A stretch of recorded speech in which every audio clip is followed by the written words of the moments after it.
हिंदी की पाठशाला CBSE channel में आप सभी का स्वागत है। बेटा, आज आपको कक्षा 12वीं पाठ आपका आरोह पुस्तक का पाठ है नमक, जिसकी लेखिका है रजिया सज्जाद जहीर जी। इस पाठ में नमक, जैसे नाम से पता चलता है बेटा कि नमक के आधार पर ही ये पाठ है। किस प्रकार का नमक है ये लाहौर का नमक है। भारत और पाकिस्तान का जो विभाजन हो गया था उसके बारे में ये पाठ आपका दिया गया है। और यहाँ जो है, जब विभाजन हुआ था तो कुछ यहाँ भारत के वहाँ चले गए थे पाकिस्तान में, और पाकिस्तान के भारत में आ गए थे। इस तरह से विभाजन हो गया था। और वो जो है अपने अपने वतन, उनको याद तो था, कोई अपने वतन को भूल नहीं सकता, पर वो रहते वहाँ पर थे।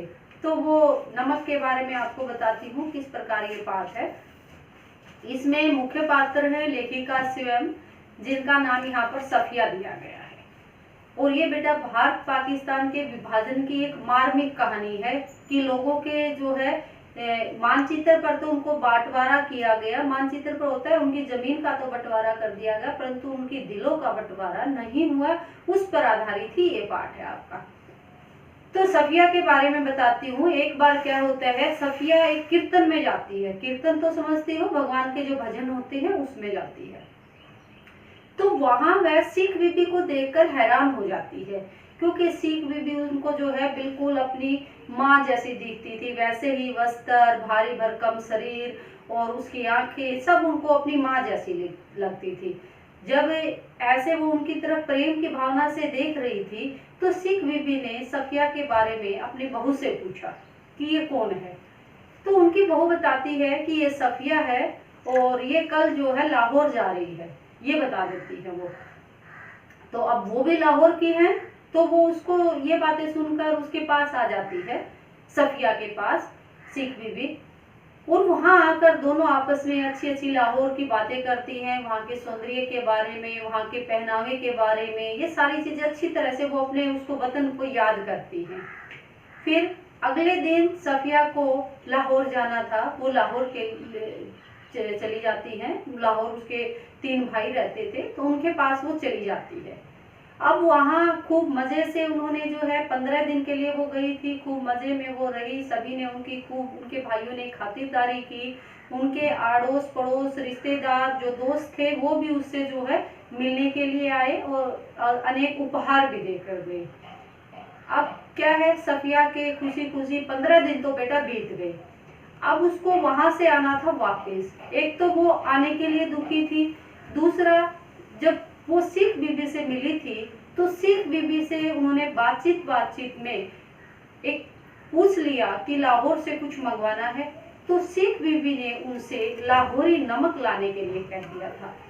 तो अब आते समय उन्होंने लाहौरी नमक लाने की बात अपने भाई से कही। उनके भाई जो है पुलिस अधिकारी थे, कस्टम अधिकारी।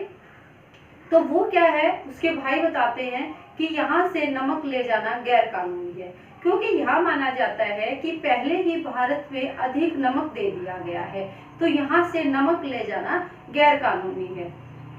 अब सफिया इस बात को लेकर परेशान हो जाती है कि किस तरह से उस नमक को जो है सिख बीबी के लिए लेके जाया जाए, क्योंकि वो तो मोहब्बत की निशानी है, मोहब्बत की तरह लेके जा रही है, मोहब्बत का तोहफा है। तो अब क्या होता है, वो परेशान होती है, अपने भाई से थोड़ा सा चिढ़ भी जाती है, परंतु उसके भाई कहते हैं कि कस्टम की जांच और बेइज्जती होने के कारण उसने ऐसा कहा है। और वह उसे चोरी से भी लाना नहीं चाहती, क्योंकि वह उसे प्रेम की चीज मानती है, इसलिए चोरी से नहीं लाना चाहती। अब क्या होता है, अगले दिन सफिया अपनी पैकिंग में लग जाती है, पूरी रात पैकिंग करती है कि उसने कि सुबह जाना है। सारे सामान की उसकी पैकिंग हो गई। अब उसकी जो है एक उसके दोस्त ने ये उपहार में किनुओं की टोकरी दी थी, किनु दिए थे उसको। तो अब वो किनुओं की टोकरी और नमक की पुड़िया ही शेष बच गई है। अब वो सोचती है कि उसने जब देखा था कि कस्टम अधिकारी जब वहां जांच कर रहे थे तो केलों की और किनुओं की इस तरह से कोई जांच नहीं कर रहा था, तो अब वो है नमक की पुड़िया जो है वो किनुओं की टोकरी में किनुओं के नीचे छिपा देती है। अब छिपा तो देती है, परंतु उसके मन में फिर भी ये रहता है कि वो चोरी छिपे नहीं लेकर जाएगी। अगले दिन जो है वो जब रात को अगले दिन जाने के बारे में सोचती है तो उसके सामने अपने सगे संबंधियों, रिश्तेदारों और उसके जो दोस्त थे उनके बारे में सोचने लग जाती है कि कल वो यहाँ से चली जाएगी। फिर वहाँ पर जो है एक जो है इकबाल का मकबरा भी है और लाहौर का किला है, उनके बारे में, उनके सौंदर्य के बारे में सोचने लग जाती है कि पता नहीं फिर कब मैं आ पाऊंगी या नहीं आ पाऊं और ये कभी देख पाऊंगी या नहीं देख पाऊंगी। अब वह भारत आने के लिए वहां से रवाना हो जाती है। वह फर्स्ट क्लास के उसमें वेटिंग रूम में बैठी हुई है और बैठी बैठी सोचती है कि वह इनको छुपाकर नहीं लेके जाएगी। उसके बाद उसके सामान की जांच होने लग जाती है। कस्टम अधिकारी उसके सामान की जांच के लिए लेकर जाते हैं। तो उसने अब फैसला कर लिया कि मोहब्बत का ये उपहार वह कि उन्हें बता देगी और यह बताकर ही लेकर जाएगी। और वह जो है किनुओं की टोकरी से उस पुड़िया को निकालकर अपने हैंडबैग में, हैंडबैग तो बेटा हाथ में जो बैग लिया हुआ था उसमें रख लेती है। और वह जब सामान की जांच होकर उसका जो है सामान रेल की तरफ चला जाता है तो वह जो है भागकर कस्टम अधिकारी की तरफ जाती है और उसको जो है सारी चीजें बता देती है नमक के बारे में। तो वह जो है इस पर जो है कोई वो नहीं करता, उसके हैंडबैग में ही उस अधिकारी उस नमक को डाल देता है। अब क्या होता है, वह तुरंत जो है उसके वतन के बारे में पूछ बैठती है। तो वो कस्टम अधिकारी क्या बताते हैं कि उनका वतन उन्होंने दिल्ली बताया। अब सफिया ने सब कुछ उसको बता ही दिया था। सारी बातें सुनकर उसने, मैंने आपको बताया कि उसने जो है वह पुड़िया अच्छी तरह बांधी और उसके हैंडबैग में डाल दी थी और कहा कि ये जो है कस्टम, मोहब्बत तो कस्टम से गुजर जाती है। इस तरह के शब्द उन्होंने प्रयोग किए कि मोहब्बत तो कस्टम से गुजर जाती है, कि कानून हैरान हो जाता है, कानून हैरान हो जाता है और मोहब्बत जो है वो कस्टम से गुजर जाती है। और उसने जामा मस्जिद की सीढ़ियों को सलाम देने के लिए कहा कि वह जाकर उसकी तरफ से जामा मस्जिद की सीढ़ियों को सलाम दे दे। अब कस्टम से गुजरकर दूसरे प्लेटफॉर्म पर सफिया आ गई। अब यहाँ जो है सभी ने उसे भावपूर्ण विदाई दी, क्योंकि उस समय जो है विदाई की स्थिति थी बेटा। काफी दिनों बाद सफिया वहाँ गई थी, अपने भाइयों से, रिश्तेदारों से, दोस्तों से मिली थी, अब उनसे विदा हो रही थी तो भाव थोड़े से नाजुक हो गए थे, सबके जो है आंखों में आंसू आ गए थे। अब क्या था, भारत पुलिस भी उसमें रेल में चढ़ गई और लाहौर के खत्म और अमृतसर के शुरू होने का उन्हें पता भी नहीं चला। क्यों पता नहीं चला, मतलब लाहौर का खत्म होना बेटा और अमृतसर का शुरू होना उनको ज्यादा पता नहीं चला। क्यों नहीं पता चला, क्योंकि लाहौर अमृतसर के लोगों के रहन सहन, उनके स्वभाव, उनके व्यवहार और बातचीत में कोई भी अंतर उन्हें नहीं दिख रहा था। अलग अलग देश होते हुए भी उनमें जो है पता ही नहीं चल रहा था कि अमृतसर जो है, अमृतसर से जो कौन से हैं और लाहौर के कौन है, ये पता नहीं चल रहा था। अब जो है वो लाहौर से तो आ गई थी, अब शुरू होती है उनकी अमृतसर से कस्टम जांच शुरू हो जाती है। अमृतसर आती है तो वहां भी जांच होती है बेटा। अब वो जो है कस्टम अधिकारी को देखकर उसके पास जाती है और सारी बातें उसको बता देती है। अब कस्टम अधिकारी उसको एक कमरे में ले जाकर बिठा देते हैं और कमरे में बिठाकर 2 चाय मंगाने के लिए कह देते हैं और इस तरह उनको चाय पिलाते हैं।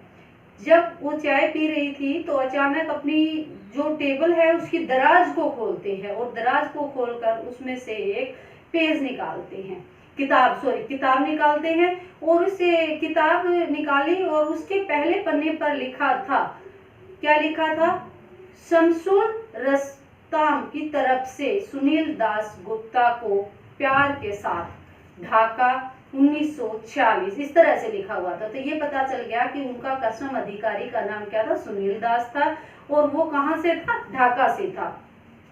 फिर वो बताते हैं कि वो जो है सफिया के पूछने पर बताते हैं कि उनका वतन ढाका है और विभाजन के समय वो ढाका में ही था। फिर क्या होता है, वो भारत आ गए थे और उसके पूछने पर जो बताते हैं कि उसकी जो सालगिरह थी उस पर उसके दोस्त ने यह किताब उनको दी थी। फिर वह कलकत्ता में रहकर पढ़े और वहीं पर नौकरी करने लगे। उन्होंने बताया कि हम वतन आते जाते रहते हैं, अपने वतन में आते जाते रहते हैं, और उसने अपने वतन की डाब की भी प्रशंसा की। डाब होता है बेटा कच्चा नारियल, उसकी भी प्रशंसा करते हैं कि वहाँ बहुत अच्छा होता है। अब उसने जो है पुड़िया जो है सफिया के बैग में डाल दी बताने पर, और उसने जो है खुद ही उसका बैग उठाया और आगे आगे चल पड़ा। अब क्या होता है, जब सफिया अमृतसर के पुल पर चढ़ रही थी तो वह कस्टम अधिकारी जो ढाका का था सुनील दास गुप्ता जी थे, वो जो है पुल के नीचे सीढ़ियों के पास सिर झुकाए चुपचाप खड़े हुए थे। अब लेखिका सफिया कौन थी बेटा? लेखिका स्वयं थी। लेखिका सोच रही थी कि कौन किस वतन का है ये पता ही नहीं चल रहा। वह तो केवल जो है कस्टम के बारे में बताती है यहाँ पर कि कस्टम इस तरफ के हैं या उस तरफ के। तो यहाँ पर जो है बेटा मैंने ये कहानी आपको बताई नमक के बारे में, जो नमक पर आधारित थी, लाहौरी नमक लाने के बारे में थी। इसमें जो है किस प्रकार की बातें बताई गई वो आपको बता दी। एक मानचित्र पर लकीर खींचने वाली बात भी इस पाठ में बताई गई है कि मानचित्र पर लकीर खींच देना, बंटवारा कर देना। उनका बंटवारा तो कर दिया आपस में कि तुम्हारी भूमि ये है, तुम्हारी ये है, परंतु उनकी भावनाओं को नहीं बांट सका था। अपने देश के प्रति जो उनकी भावनाएं थी, अपने वतन के प्रति उनकी भावनाएं थी, उनको नहीं बांट पाए थे। तो इसी पर आधारित ये पाठ था बेटा। तो सभी बच्चे इसको वीडियो को ध्यान से देखें ताकि आपको ये पाठ अच्छी तरह समझ आ जाए, और इस पाठ में से सभी प्रश्न आप इसमें से आसानी से कर सकोगे। धन्यवाद बेटा। अब मेरे वीडियो को लाइक और सब्सक्राइब जरूर करें।